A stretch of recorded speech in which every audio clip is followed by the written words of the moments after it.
Stella Creasy. But before that, let's say hello to you both. Thank you both for being here. Stella, we're hearing a lot about MP security at the moment in the news. And I read an article that you wrote last week in The Guardian saying that public life is drowning in hate and violence. What does that mean on a day-to-day level? It means it's really sad because it means you can't have a proper conversation. And actually, all of us as MPs want to be able to talk to our constituents. We want to hear people who disagree with us. I like hearing people who disagree with me because it makes me think about whether they might have a point or whether actually I'm doing the right thing. You can't do that if people are screaming and shouting at you or sending you death threats or rape threats. And sadly, that is happening a lot more frequently now. People start angry and then they have the questions. We need to turn it around. Is this £31 million of comfort to you, the announcement that the government will up the security by spending an extra 30 million? I don't want to live in a bubble. I want to be able to go out in my constituency and chat to people. I'd love them to spend money finding the people doing this, because it's not democracy if 50% of the conversation is living in fear of its life. It's the people doing this we need to challenge. Yes, quite. Now, Alex, you heard that Andrew Pearce's question now. Do you think Lee Anderson might cross the floor today at PMQs? It's normally the time it happens before the PM stand. I very much hope not. Yeah, what Lee said last week was a bit clumsy. I'm sure we'll talk about it later. But I very much want him to stay part of the Conservative family. Have you been in the Commons chamber when an MP has crossed the floor? I think I was there when Nick Bowles did, during the sort of Brexit shenanigans. They're pretty dramatic moments, but I don't think we're going to see that today. So you think there is a way back for Lee Anderson? I hope so, yeah. He's been told to apologise and won't apologise. Well, I think if you look at the very carefully chosen words he put in the Express today, that's a good indication of how he sort of clarified some of his meaning. But look, this is a matter for the Chief Whip. I'm not going to stray onto his territory. What's it like for you to witness... Sorry, Alex, clumsy? Clumsy? You're saying that what Lee Anderson said was clumsy? Yeah, do you recognise it was about racism, it was about... Well, I think he wrote in the Express today. Have you read it? Have you read it? Mr. Speaker, this morning I had meetings with ministerial colleagues and others. In addition to my duties in this House, I shall have further such meetings later today. Does Watling. Thank you, Mr. Speaker, and I thank my right honourable friend for his answer. Now, I'm certain that everyone in this chamber will agree, whatever their political standpoint, that we should be able to think, speak and vote without fear or favour. But today I need to ask about the painful subject of dental care in Clacton, which is in crisis. Our ICS has found the money and a private firm has found the students to massively increase dental appointments in my patch. However, paper pushers in the NHS England keep citing spurious reasons to prevent this groundbreaking initiative being deployed. Does my right honourable friend agree with me that this is scandalous and should be dealt with, and those people blocking it held to account? Prime Minister. Well, our dentistry recovery plan will make dental services faster, simpler and fairer for patients, including in Clacton, and will fund around 2.5 million more appointments. On the matter that my honourable friend raises, as he'll know, this is a local matter, so the Integrated Care Board will determine if they wish to support the pilot proposal in Clacton. But I know that the Minister for Public Health has written to my honourable friend about the proposal, and I hope her letter addresses his concerns. We come to lead the opposition, Keir Starmer. Thank you, Mr. Speaker. Can I join with the Prime Minister in his remarks about Lord Cormac and Ronnie Campbell? Tory MP spent last week claiming that Britain is run by a shadowy cabal made up of activists, the deep state and, most chillingly of all, the Financial Times. At what point did his party give up on governing and become the political wing of the Flat Earth Society? Well, Mr. Speaker, another week where the honourable member is just sniping from the sidelines because he has absolutely nothing that he can say what we do. What we're getting on with, Mr. Speaker, is delivering on the people's priorities. The number of small boats down by a third, Mr. Speaker. NHS performance, improving, inflation continuing to fall. And Mr. Speaker, not only that, we're delivering a significant tax cut for millions of working Britons, while his incoherent energy plans would put taxes up for everyone across the country. Mr. Speaker, his predecessor spent last week in America trying to flog her new book. In search of fame and wealth, she's taken to slagging off and They made her Prime Minister, now they can't bear talking about her. In search of fame and wealth, she's taken to slagging off and undermining Britain at every opportunity. She claimed that as Prime Minister she was sabotaged by the deep state. She also remained silent as Tommy Robinson, that right-wing thug, was described as a hero. Why is he allowing her to stand as a Tory MP at the next election? Well, Mr. Speaker, I don't believe a single member of this House supports Tommy Robinson, Mr. Speaker. But Mr. Speaker, if he wants to talk about former leaders and predecessors, the whole country knows his record because he sat there while anti-Semitism ran rife in this party, and not once but twice backed a man who called Hamas friends, Mr. Speaker.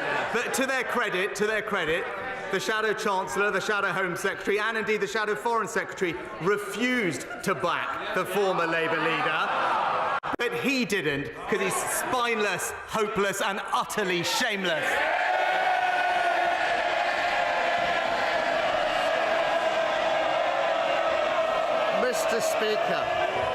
Mr. Speaker, I've changed my party for the better. He is being changed by his party. The reason he's letting her stand is because he's too weak to do anything about it. It's the story of his leadership.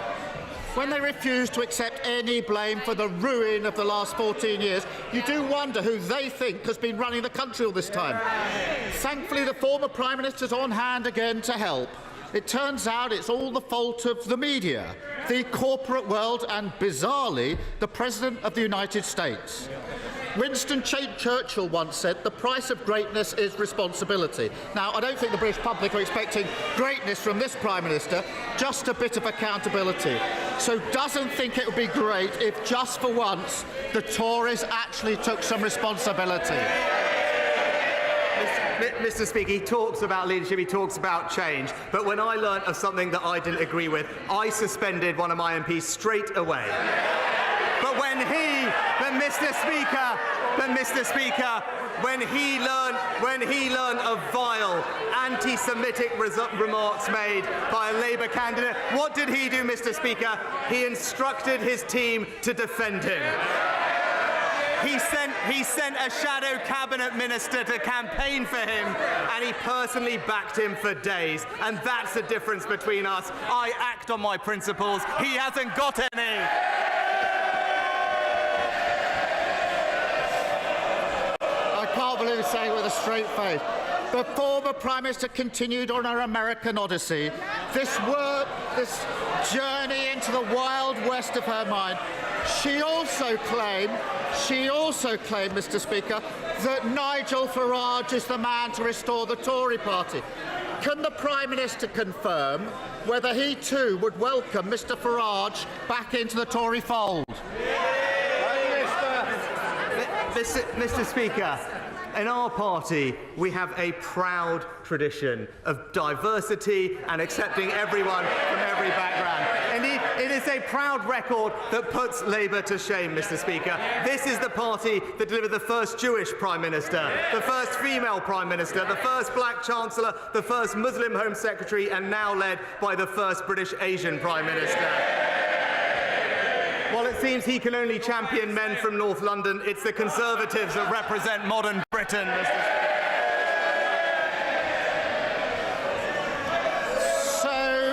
So this diverse Tory party does welcome Nigel Farage. The Prime Minister 2 months ago, the Prime Minister said the Tory party is a broad church. I welcome lots of people who want to subscribe to our ideals and our values. This is the same Nigel Farage who said he agreed with the basic premise of Enoch Powell's Rivers of Blood speech and bemoaned the influence of the Jewish lobby. So is the Prime Minister simply too scared to stand up to the gaggle of Tory MPs who moonlight as GB presenters, or does he genuinely think Nigel Farage shares the ideals and values of the Tory party? Mr. Speaker, he wants to talk about values, but tomorrow in Rochdale, the people will have a choice of 3 former Labour candidates, 2 of which are anti-Semites, Mr. Speaker. The truth is, his party is so mired in hate that despite 3 ex-Labour candidates standing, he can't back a single one of them, Mr. Speaker. It's because we expel anti-Semites, he makes them Labour candidates. Mr. Speaker, the truth is these are no longer the Tories your parents voted for, and the public can see it. The Prime Minister has lost control of his party to the hordes of records of malcontents, the tinfoil hat brigade over there, the extremists who wreck the economy, all lining up to undermine him, humiliate him, and eventually to get rid of him. When will he ever stand up to them and end the pathetic spectacle of a Tory party that used to try and beat Nigel Farage, now giving up and dancing to his tune instead?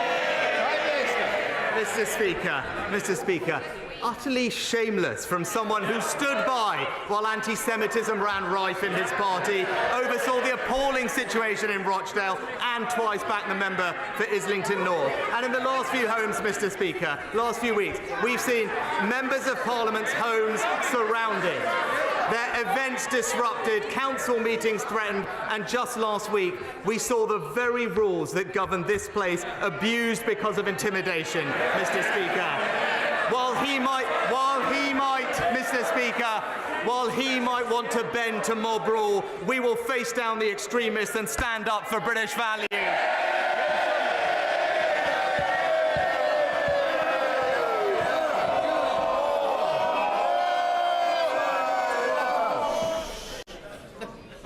Mr. Speaker, 2 years ago, last Saturday, Russian forces launched their heinous attack on Ukraine.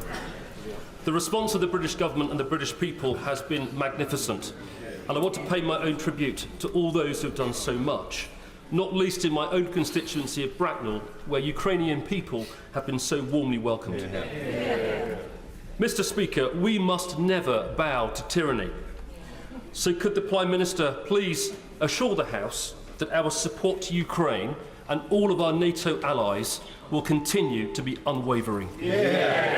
Prime Minister. Could I join my honourable friend in thanking people up and down the country, including the people of Bracknell, for welcoming Ukrainian families into their homes and communities. During my visit to Ukraine in January, I announced a major new package of support, including £2.5 billion of military assistance. And last week, we announced 50 new sanctions targeting individuals and businesses sustaining Putin's illegal war machine. Our support to Ukraine will never waver. SNP leader Stephen Flynn. Mr. Speaker, 30,000 people dead, 70,000 injured, 1.5 million sheltering in Rafah, 300,000 living in what is considered to be feral conditions in northern Gaza, and of course 100 hostages still tragically held by Hamas. It is the horror of those numbers that demands that this House have its say, just as it is the horror of those numbers that show that this House should demand an immediate ceasefire. Now, President Biden has indicated that that ceasefire may take place from Monday. Does the Prime Minister share in his confidence? Prime Minister. Well, Mr. Speaker, we have consistently called for an immediate humanitarian pause which would allow for the safe release of hostages, including British nationals, and more aid to reach Gaza. We welcome progress on a deal. As the honourable gentleman said, there has been progress, and we urge everyone on all sides to seize the opportunity. And I've been clear that we must seize the momentum from this terrible tragedy to find a lasting resolution to this conflict, which delivers on the promise of a two-state solution and ensures that Israelis and Palestinians can live in dignity and security.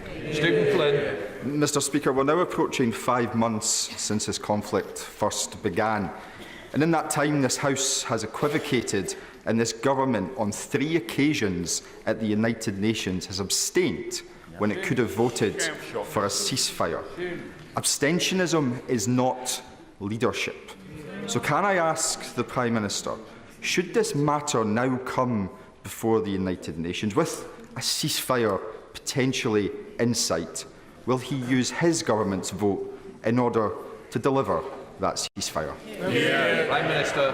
Mr. Speaker, we support the United States draft resolution that was discussed with colleagues at United Nations last week, but just calling for an immediate full ceasefire now, which collapses back into fighting within days or weeks, and indeed does not release hostages, including British hostages, is not in anyone's interest. We must work towards a permanent ceasefire, and that starts with an immediate humanitarian pause to get aid in and hostages out. I agree with the honourable gentleman about the suffering of the people in Gaza, and in this country we should be proud of everything we are doing to help them and provide them the life-saving aid that they deserve.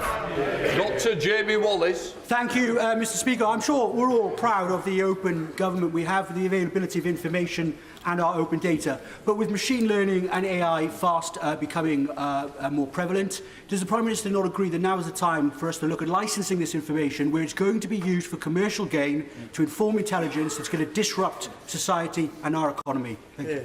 Prime Minister.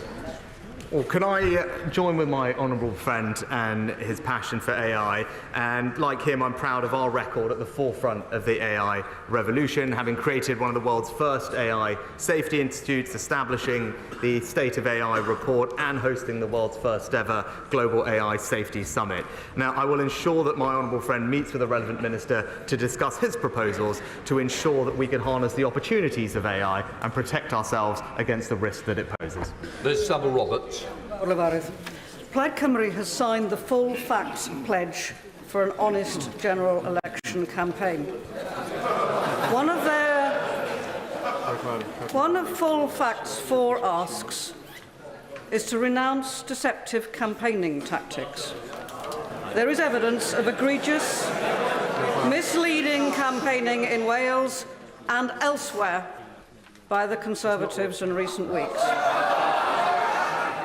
We all have a responsibility to campaign honestly, because the alternative is to be complicit in dismantling democracy. Therefore, will the Prime Minister sign full facts pledge for an honest election?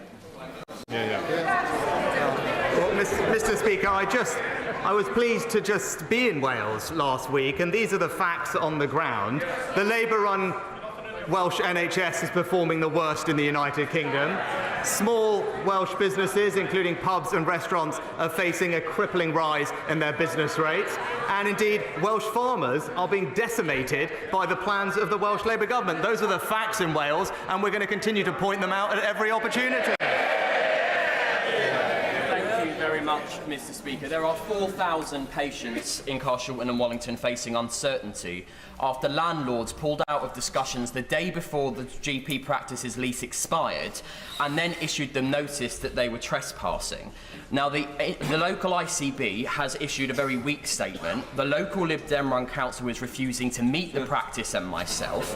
And now we have 4,000 patients unsure if they're going to have a surgery to go to. So can the Prime Minister assure me that when these decisions are taken by landlords, that there is appropriate infrastructure in place to support NHS patients before they are cast out to try and find somewhere else to go? Prime Minister. Well, Mr. Speaker, as my honourable friend will know, GP leases are commercial agreements between landlords and tenants, but he's right. Everything that can be done should be done to ensure that GP surgeries do not have to close. That's why in March last year we commissioned a review into legislation governing these leases, and the review will create a new framework that will make leasing to tenants such as GP surgeries and other groups easier and more accessible. But I know his local residents will want this sorted as soon as possible to take advantage of the extra appointments that we are creating so that people can get access to the primary care that they need. Alan Smith. Mr. Speaker, one of the few good things to come out of Wednesday's Stramash last week was that the House united around a call for an immediate ceasefire. Now, I welcome that. That's progress. The Prime Minister was just given an opportunity by my friend to commit the UK's representatives in the United Nations and elsewhere to articulate that position of this House. If they're not going to do that, what would he say to those of us who say this place really is just a sick pantomime? Yeah.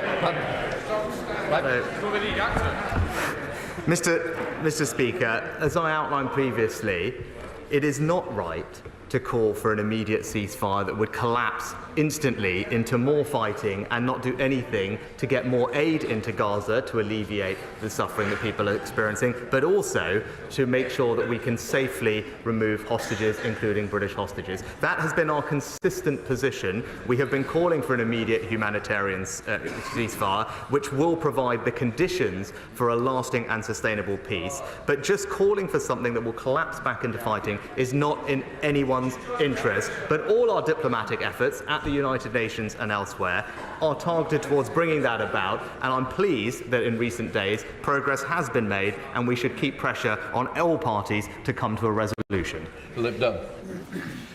Does my right honourable friend share my enthusiasm at Monday's announcement of 27 new potential bathing water sites across the country, including 3 in Shropshire, 2 on the River Severn in Ironbridge and Shrewsbury, and 1 on the River Team at Ludlow?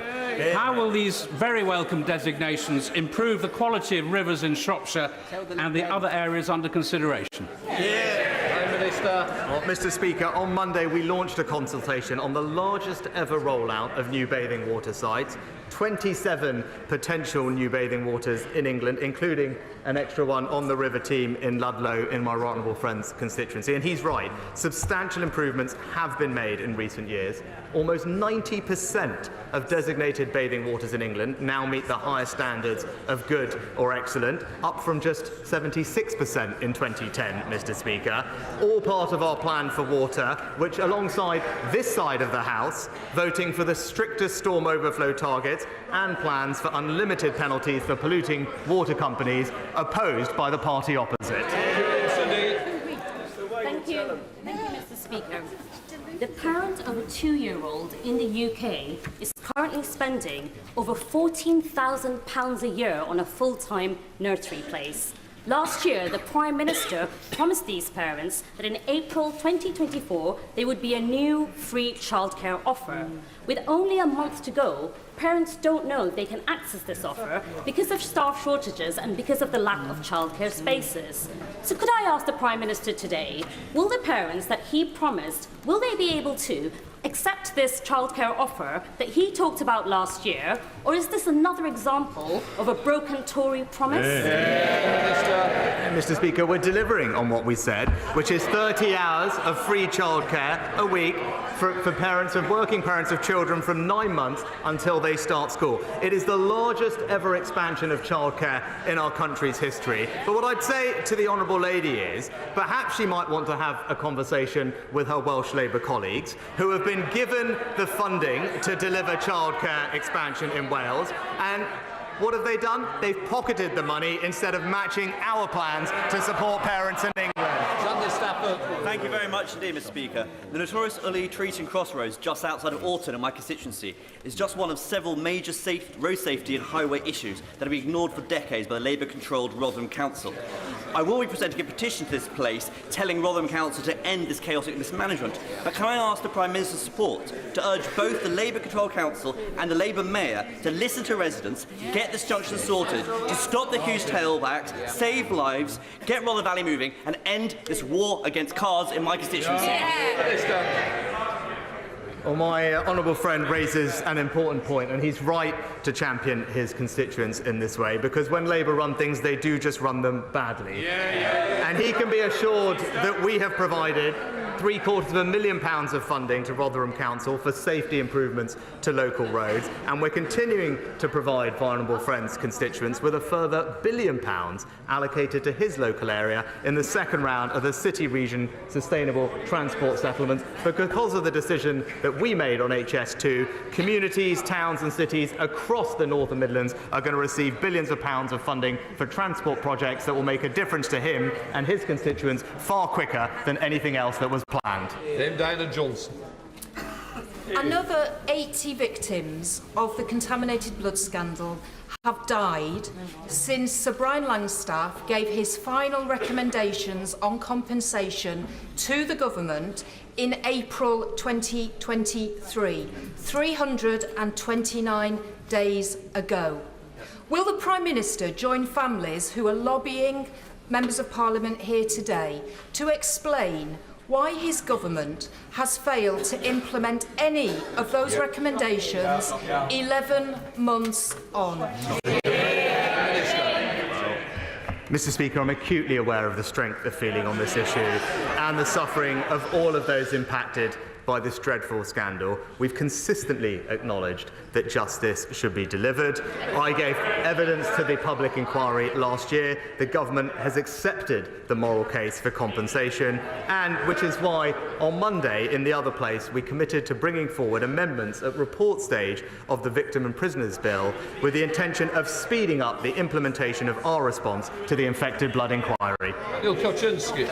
Thank you, Mr. Speaker. I'd like to thank the Prime Minister sincerely for the extra £244 million announced this week for transport and investment in Shropshire.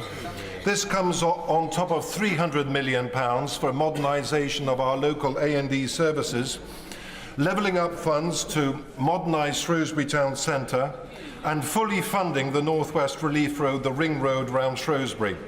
These infrastructure projects will have a major benefit not just for us, but for those who follow us in Shropshire.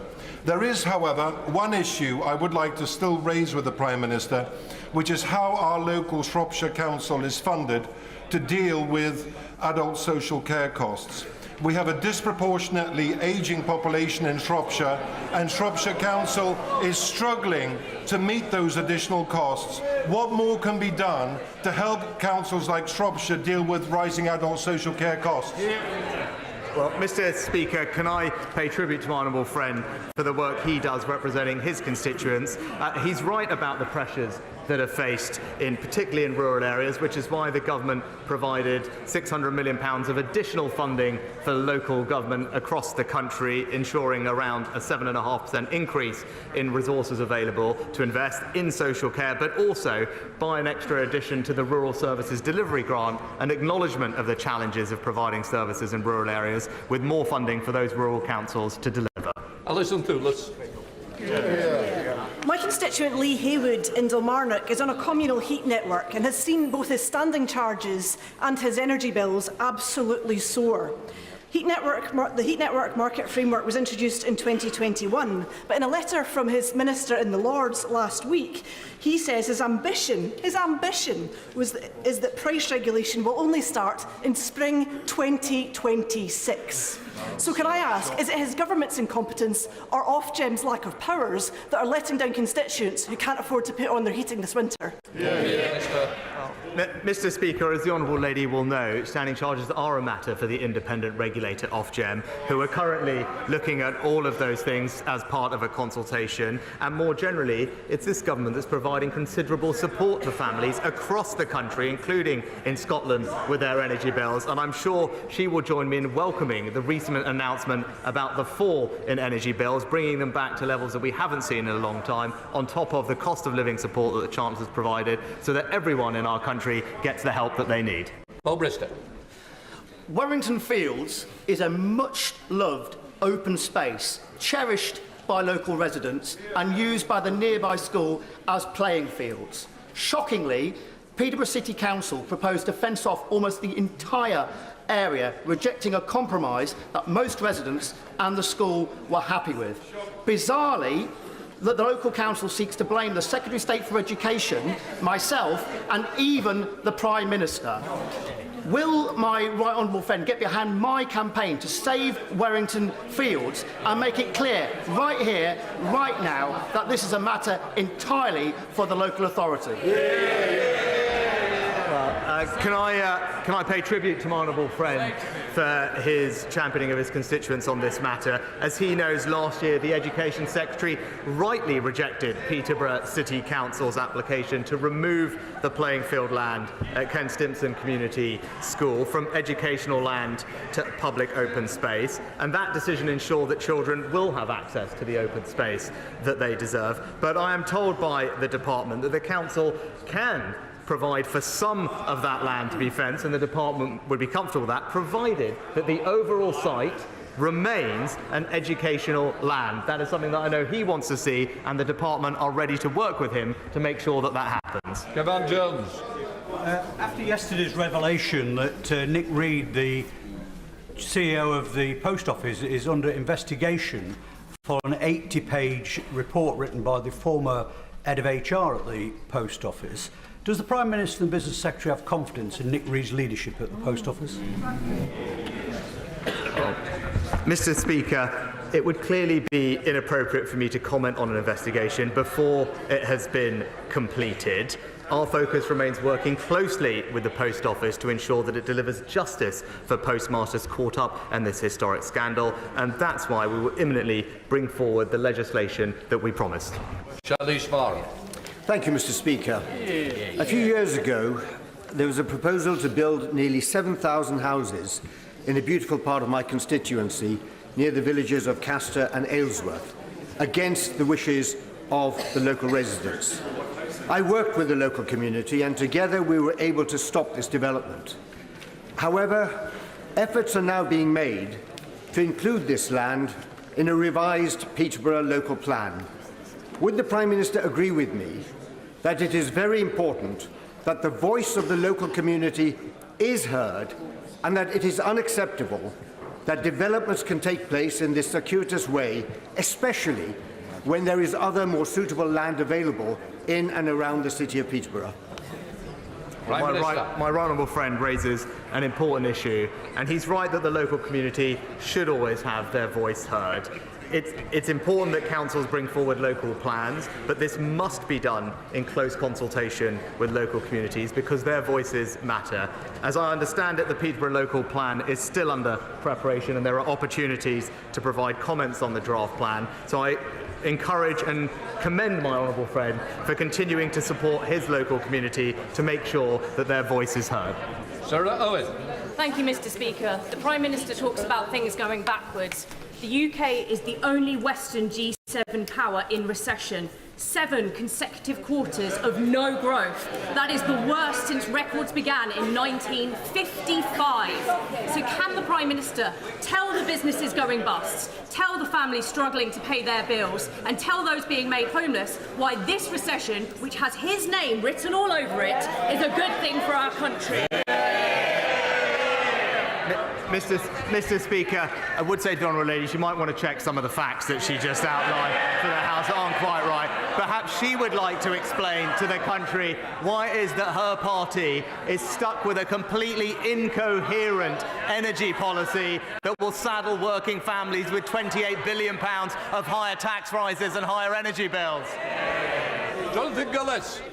Mr. Speaker, since 2019, the Prime Minister has had our backs in Stoke-on-Trent, North, Kidsgrove and Tork, with record in funding for our local transport. Over £200 million for Stoke and Staffordshire to repair potholes. Over £30 million to improve our bus network with cheaper fares and new and extended routes. Funding to upgrade both Kidsgrove and Stoke-on-Trent railway stations. Bringing back the Stoke to Leek line. And this week, we've seen Stoke-on-Trent and Staffordshire see a tenfold increase in transport funding year in, year out. I know the party opposite like to talk down Stoke-on-Trent, North Kidsgrove and Talk, but isn't it true that this Prime Minister, this Conservative Party, are the only party with a plan to improve our, better connect our communities and fix our broken roads and pavements? Well, as ever, my honourable friend is a fantastic champion for Stoke-on-Trent and Kidsgrove, and he's right. Over the next several years, his area will receive 10 times as much as they currently do to invest in local transport schemes as a result of this government's decision on HS2. But he's also right. After years of being neglected by the party opposite, it's this Conservative government that is levelling up across the country and in Stoke-on-Trent, championed by fantastic MPs like him. Mr. Speaker, the advent of the Cromarty Firth Green Freeport is most welcome. Mr. Speaker, I wonder what discussions the Prime Minister has had with the Scottish Government, who will be responsible for ensuring that there's a robust roads network associated with the Freeport and that there will be sufficient housing for the influx of workers who we hope will contribute to our dream of the fabrication of offshore renewable structures. Well, I welcome the honourable gentleman's support for the Freeport, taking advantage of our Brexit opportunities to deliver 2 Freeports in Scotland, which will attract jobs and investment in the industries of the future.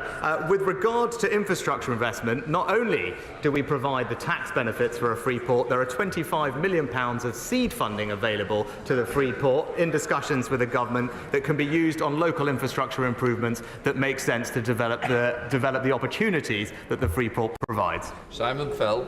Thank you very much, Mr. Speaker. The AUKUS programme is not just a national endeavour designed to keep our nation safe, but also an international partnership that speaks about our ambitious work across the globe to pursue security and contain threats. So can I personally thank the Prime Minister for his engagement with the Team Barrow initiative, bringing together senior civil servants, my council, BAE and myself, to drive this programme forward, making sure we can deliver these boats to time and to budget. That means improving the local area considerably and investing in it too. With that in mind, could I invite the Prime Minister to Barrow to meet not just the fantastic people building the boats of the future, but also to see how this programme is going to uplift Furness for the future? Prime Minister. At a time of great instability around the world with the war in Ukraine and the Red Sea, my honourable friend is absolutely right that AUKUS is a game-changing defence and security partnership that will keep us safe and create thousands of jobs, both in the UK, shipyards and supply chain, building on the investment in places like Barrow, Derby and elsewhere. He's a fantastic champion of what this industry means in his area, and the Team Barrow partnership is a crucial component of ensuring AUKUS is a success. That's why the Chancellor provided millions of pounds of funding for a delivery board for Barrow. We recently discussed this at Cabinet, and I look forward to visiting him and his community when my diary allows to see the progress for myself. Anna McMorgan. Thank you, Mr. Speaker. This last weekend, the Prime Minister posed for photographs with a group that shares extremist conspiracy theories on climate change and campaigns against net zero. Does the Prime Minister share their views? That's no way to talk about the Welsh farming community, Mr. Speaker.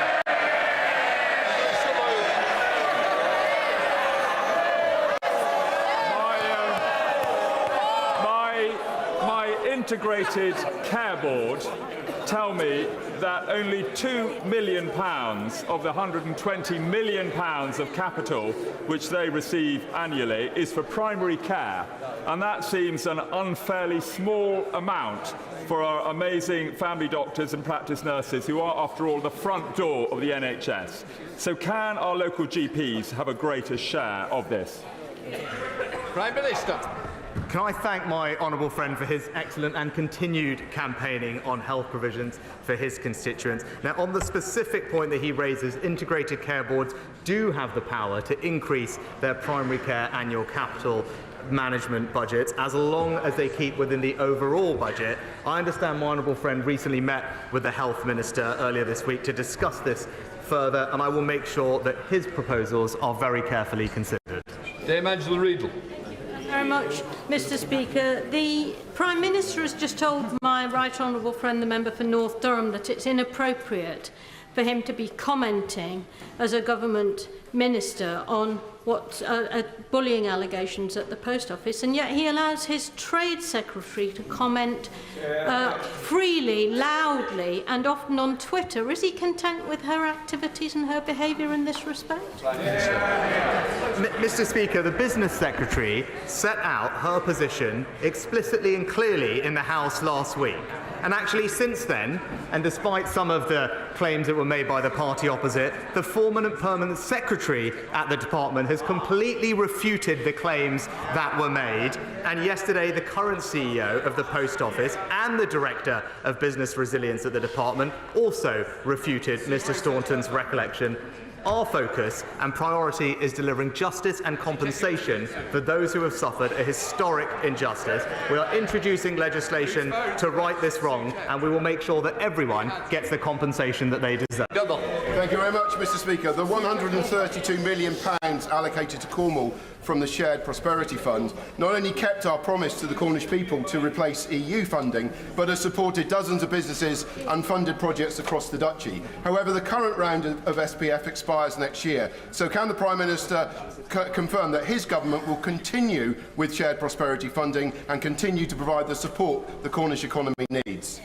Prime Minister. It was great to visit my honourable friend the other week in his constituency and see the delights of Cornwall, and I wish everyone a happy St Piran's Day for next week, Mr Speaker.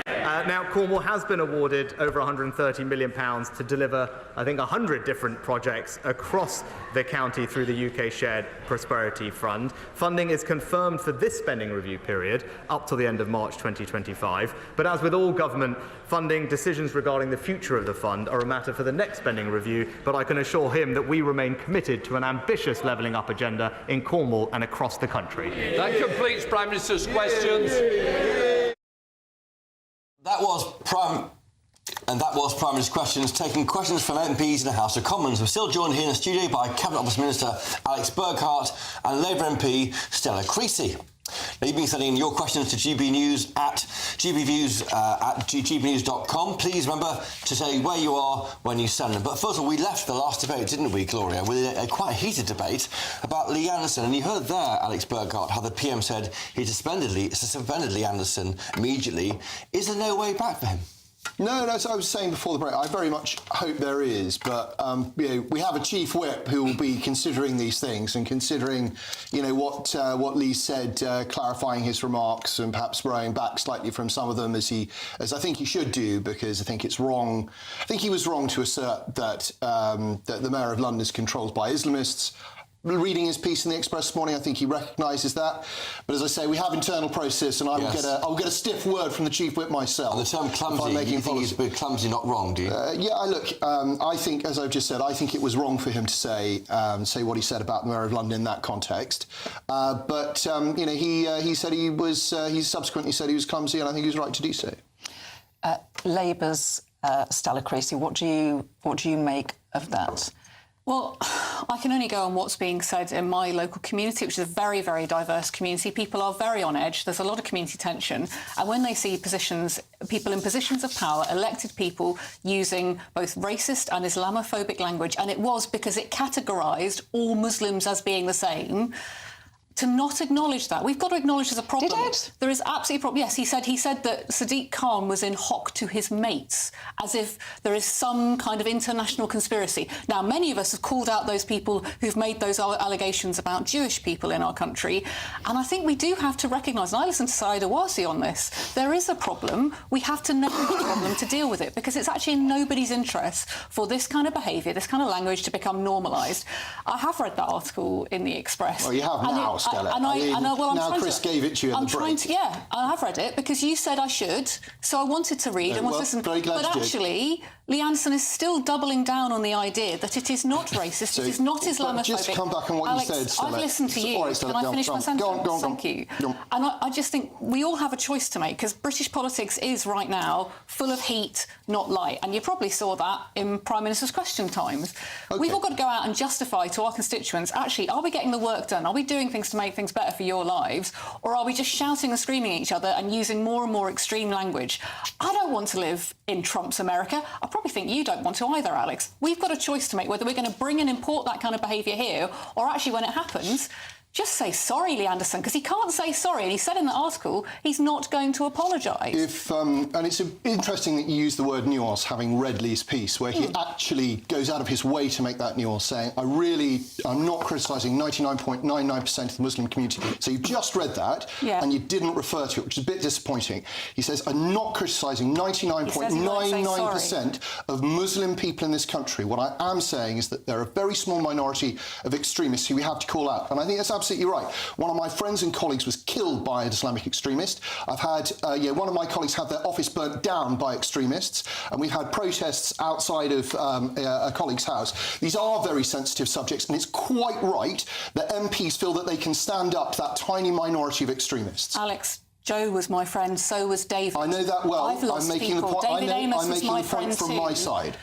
But this is not about Islam. And what he did in that article and what he says in the Daily Express, he says, I'm not going to... He makes a differentiation between Alex, if the we vast don't listen majority... to each other, how have we got a hope in hell I of hope you'll convincing listen the to what public that Lee we can said do in that piece, because you didn't refer to it... the article. Yeah, and you didn't refer to it in your remarks, did you? I did read the article. You didn't refer to it just now when you were summarising it. Why not? I'm trying to respond to your question. Okay. I've read the fact that he says he's not going to apologise. Okay. Are you saying that language is OK? That when he tried to say that Sadiq Khan, because of his religious background, was connected to all these people, that is an OK thing for a politician to say? I don't think you believe that, Alex. I just think we've got into a position in British politics now where people have to take sides. Let's come together and say, actually, we don't want Trump's America here. We want a reasoned debate and a reasoned discussion. I'm sure we can agree on that. So let's agree on that, as Lee said in his article. OK, there. Well, we've got some agreement there. But that almost summarised the conversation, the debate there in Parliament. Sharon is emailed in saying, what a bloody shambles, no question of any substance, just rantings. And yeah, I thought there were 6 very poor questions from Keir Starmer today. You know, it was well, just... hang on, Derek says, pure, what a shambles. They politics. sparred the 5 questions. Not once did they offer anything for the people of this broken Is that because of the by-election tomorrow, Alex? I was very pleased that the Prime Minister kept bringing it back to what the government's trying to do for working people across the country, you know, how we're trying to stop the small boats, how we brought down inflation, how we're going to return the economy to growth, you know, a great job that we're doing on British jobs. So, you know, look, these things do matter. Obviously, it's Prime Minister's questions. He's not the one asking the questions. He's the one answering them. But, yeah, it was, look, it was a very, very political set of questions from the Leader of the Opposition today. I'm going to move on to MP safety, because we've had a couple of questions related to this, both from men, actually. Robbie and Richard have been in touch. Really interesting questions, but I wish you'd tell us where you're from. Do so next time, but we're still going to ask you questions. Richard says this, and it's particularly to you, Stella. Stella Creasy just said that they regularly get death threats and rape threats. They are criminal offences, so why aren't the people who are sending them being arrested, charged and imprisoned? Do you know, it's a really good question. As somebody who's had to deal with this for a number of years, and that's why I say, look, I'd love to see actually us turn the conversation around and start talking about the perpetrators of this. I don't just want to dial down the extremist rhetoric and the idea that this is knockabout political fun, because I think that means we're not having good conversations in Parliament. I want to be able to go about my community and chat to people, not with the demand that I have security, but at the moment the conversation is all about MPs almost living in a gilded cage. How do you stay safe now? Well, I love Walthamstow, and if I got to the point where I thought Walthamstow wasn't a safe place, I've got a young family, of course I wouldn't be there. So I'm not going to accept that dynamic. But what I do, and what I have challenged my local police about, my local council about, is those extremists, because frankly, Alex, those of us who've been living this for years know it's not about the issue.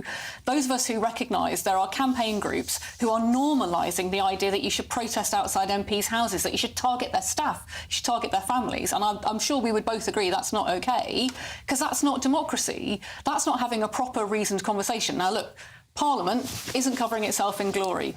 We can't have those kind of conversations if we've got a security guard with us all the time, because we're living at the point where people aren't being tracked down who are doing this. We've got to go after those people who are killing our democracy by making it about shouting and screaming and extremism. I'm just going to butt in here, because obviously I was an MP. I want you to have security. I want every single... And, you know, my viewers and listeners may not agree with me, but when I talk to and listen to what you say, when I talk to my colleagues of all parties and former colleagues and friends, I'm like, I really want you to have security, because I'm worried about you. I love chatting to my... I like it when they disagree with me. I like having discussions. I'm worried that something may happen to you. And why don't you want security? Because I want the people who are doing this, because actually, if they don't get a reaction... It's like don't feed the troll, isn't it? It's like, if they don't get a reaction from you, they'll go on to somebody else. It's not... It's about changing that idea about what reasoned and robust debate is. Does dialing it down mean stopping protesting, as James Cladby said? No, protest is an important part of it, but it's an important part of British democracy. Jill's got in touch. Jill, our viewer or listeners, got in touch saying, well, she agrees with people's right to protest. The cost of policing these weekly demonstrations is astronomical. Why not called for the marches to stop and send that money on policing to Gaza. Because for the same reason that you don't have the right to shout fire in a crowded theatre, you don't protest without responsibility and accountability. So absolutely, and I've called out people using phrases that are dividing people, that are not about peace, they're not about a two-state solution. I also call out those people who stop the traffic, because they're actually losing the argument more than anything, You're talking about Just Stop Oil there. Just Stop Oil are losing the argument. And for those of us who care about the climate crisis, that's a nightmare, because it makes it harder to win it. Well, why don't you stop these protests happening? As Jill says. Protesting is a very important part of our democracy, has been for centuries, and I don't want to get in the way of people's right to do that and right to express their views. Protest is very different to intimidation. And you don't have to threaten anyone, you don't have to get in their face, you don't have to make them feel that they are personally under threat because of their views or their opposition to the protesters' views. I know it's a fine line in policing. It's very important we get it right. We've been having a debate about that over the course of the past couple of months, and I don't want any MPs to feel intimidated out of speaking in a particular debate or voting in a particular way, and I think that's very much what the Home Secretary has in mind. Jill is concerned about the cost of the policing. She said, imagine if we could spend that money by sending aid to Gaza. Can the cost of policing demonstrations, should that ever be a factor, a consideration in this debate? I think at some stage it does become, because as a government and as a country, there's so much money, you have to decide what your priorities are. And I think the Home Secretary has sort of started to raise the question of the costs of policing. But as I say, it is very important that people have a right to protest peacefully without threatening anybody. Yeah. About Alex Burkhardt, you heard the issue of Lee Anderson was raised there. You heard the PM saying he's suspended him immediately. Also, Sir Keir Starmer asked the PM there about Nigel Farage. He said that he thinks people might be put off by mentioning Farage. Do you think that it's right there to say that Farage can join the Tory party? Look, that's not really a matter for me. And obviously there are a lot of people in my party who agree with some of the things that Nigel has campaigned on, and I voted for Brexit. I agree with Nigel on that. But obviously, Nigel Farage is a man who's campaigned against the Conservative Party consecutive elections. So, I need a bit of persuading that someone who's been a resolute opponent wants to be a supporter. Margaret says it might put people off. Well, it might attract some people, but I say as a private individual member of the Conservative Party, I'd need some. I'd want to check that somebody who's been a long-standing opponent, is now on side. OK, question to you both. I think this one works for both of you. Richard, great question. Tell me where you're from next time, Richard. Why claim that we have a democracy in the UK when MPs are whipped by their parties to vote for government policy when they should be given a free vote?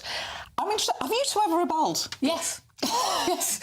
And it's a really serious and important thing. If you get to the point where you're like, actually, I don't feel this is the right place for us to be, I want to be clear. Look, I voted for a ceasefire in November. I was clear that the other night, because I just thought it was so important at this point in time for us to send the message that what the UK public want is for us to support international efforts to get that ceasefire.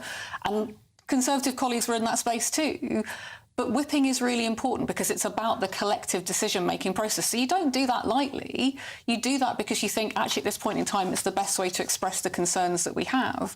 I've been a local whip. Whipping, like the whips, I will always stand up for the whips because it's a really hard job to do. Because it's a bit like being the school monitor, trying to get everyone in the same order, knowing what's going on. But these are really important issues. These are difficult, complex issues. And sometimes you are going to get to a point where you feel it is important to take a different view. What's important then is that the political party has a process for acknowledging that, like it's a serious matter, and also finding a way forward. And the sad thing about last week is there was a consensus in the House across the parties that actually a ceasefire is now where we want to get to. It's not the story that's come out, and it's not the story people are going to tell. And until we start talking about how we make policy instead of political process and party politicking, that's what people will hear. What do you say to Richard? He says that the fact that, and I understand why there's a whip, of course I do. I've been, a member of Parliament. You're only elected because you have that word next to your name. Have you ever broken a whip? No, I don't think I have. I've threatened to on a couple of occasions, Yes.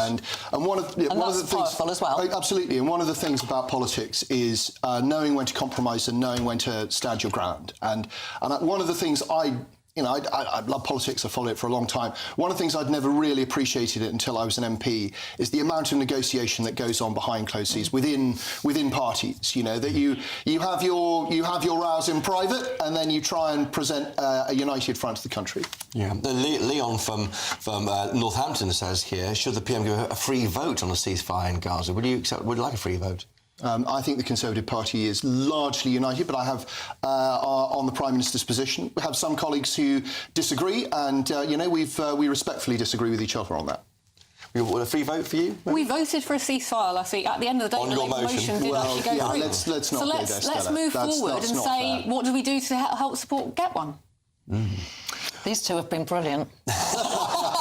No, do you know what? I think it's good because you've been cross with each other. Yeah. You've been calm with each other. You've agreed on some things, but had a very, serious ding-dong too. And I think that sort of is the spirit with which our politics Long should may be. it continue. No. Very nice But of you from to the have other us side on, in Gloria. different benches. Come back, please, both of you. Labour's Stella Creasy and the Cabinet Office Minister, Alex Burkhardt. Thank you. Coming up is Good Afternoon Britain with Tom and Emily. What do you have for us in your show, Tom and Emily? Oh, gosh, we've got a veritable smorgasbord of stories. We'll be crossing over to Cardiff, where there are protests outside the Senedd. That's the Welsh Parliament. The farmers are not happy with Welsh Government agricultural policy. Yes, and of course the Duke of Sussex has suffered a bit of a humiliating blow at the High Court, of course, over his, essentially suing the Home Office over his personal security. So we'll get stuck into that, find out what's going on there. He seems to be just about the only person who hasn't been able to successfully mount a legal challenge against the Home Office. Just about anyone. That's actually true. Anyone coming across the channel seems to be able to mount a successful challenge against not fair game the on Home this Office, one. but not Prince Harry. Well, do you feel sorry for Prince Harry over this one? Should he have taxpayer-funded security when he's over here? You know, he is still a royal, even though he departed. But we're also going to be looking at a serious story with regards to our national security. It concerns the construction industry. Just how deep have the tentacles of the Chinese Communist Party wrought across our construction here in the United Kingdom? We'll have an exclusive report. That sounds like a great show. Thank you for talking us through it. Interesting that they talked about demonstrations outside the Senedd, the Welsh Parliament. Proposals, perhaps, this has got to be yes or no. Proposals to say, actually, we're outside a government building or outside an MP's office, there should be no protests. Let's find the right place for people to protest. Let's find a place we can have the conversation. Okay. That's what I want. Okay. There are some places around Parliament where I'm pleased to see that we've seen an improvement in policing recently, and I think that's very important for MPs and staff leaving the building, particularly late at night. Well, there we go. Well, thank you both, Stella Creasy and Alex Burkhardt. You've been watching and listening to PMQs Live with me, Christopher Hope, and Gloria De Piero. Don't go anywhere, because up next is Good Afternoon Britain with our friends Tom and Emily. See you next week.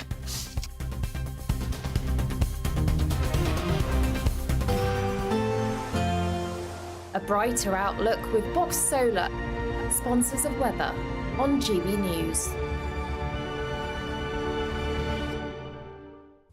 Hi there, it's Aidan McGibbon here from the Met Office with the GB News forecast. Cloudy for most of us today. Outbreaks of rain moving from west to east, but it will be milder compared with recent days. We've got a warm front moving in. That's bringing a slice of mild and moist Atlantic air, and it's bringing outbreaks of rain. The wettest weather through the rest of the day will be across Western Hills, especially Wales, northwest England, and then later for Western Scotland.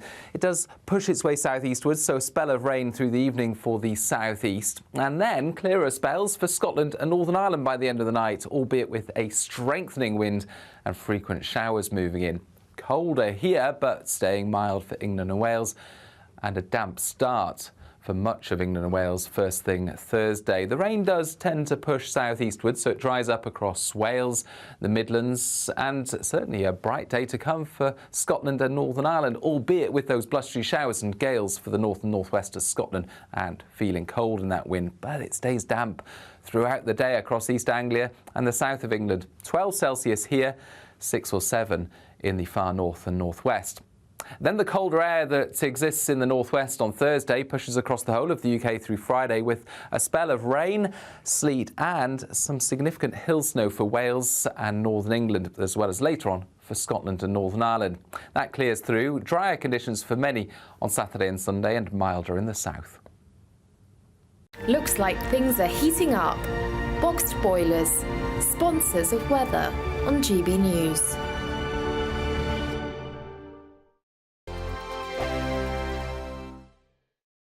I'm Michelle Dewberry, and I'm not here to tell you what to think. I'd much rather hear what you have to say. So, send in your opinions to gbviews@gbnews.com. Keep them clean, and you never know, I might read them out. With my panel here on Jubes & Co, we debate, we get stuck into the issues of the day on a show where all views are welcome, especially yours. GB News, the People's Channel, Britain's news channel. Patrick Christie's Tonight. Weekdays from 9 p.m. Mike Freer joins me now. Mike, thank you very much for coming into the studio. Thank you for inviting me. Firstly, how are you?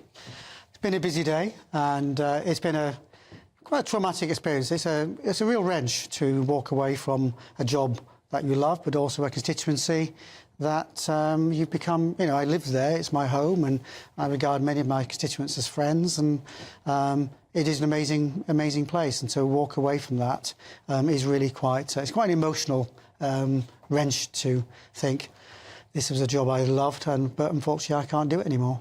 Can you talk me through the process? Because you mentioned about the alleged arson attack, etc., being the final straw, but this has been a really quite vile journey to get to this point. So what kind of threats have you had? What's that look like? Well, like every MP, I mean, you day in, day out, you get abusive emails, you get low-level stuff that, whether we should accept it, but we do, it's graffiti, you know, it's things like, you know, in the past I've had a mock Molotov cocktail left on the office door, meaning we had to evacuate the whole building. I've come out of my house and found a note on my car. Where I live is common knowledge, but what I drive is less so. And it's a few weeks after John Mann had the wheel nuts on his car tampered with. So that all kind of makes you get a bit, you know, what on earth's going on. But I've had two run-ins with the organisation that was Muslims Against Crusades, and people like Anjem Chowdhury, who was behind that organisation, been to prison. But online it said, I used to do surgery in mosques, so I wanted to go out and see people. And online there's a picture of me saying, you're not welcome in our mosque, let Stephen Timms be a pointed reminder. So it's not very subtle. Well, just for our viewers and listeners who might not remember that. Stephen Timms, of course, was stabbed by a woman who'd been radicalised. Thank heavens he survived. So it was a very unsubtle. Tired of the usual focus-tested, pre-prepared Westminster runaround? Well, so am I. So you want higher taxes? Is your department to blame for this? Are you rethinking this policy? Every Sunday at 9:30, I'll be sitting down with those in power to get the truth about the issues affecting you. Let's be honest, we've known about the cost pressures of this project for years, not months. That's the Camilla Tominey Show, a politics show with personality. On GB News, the People's Channel, Britain's news channel.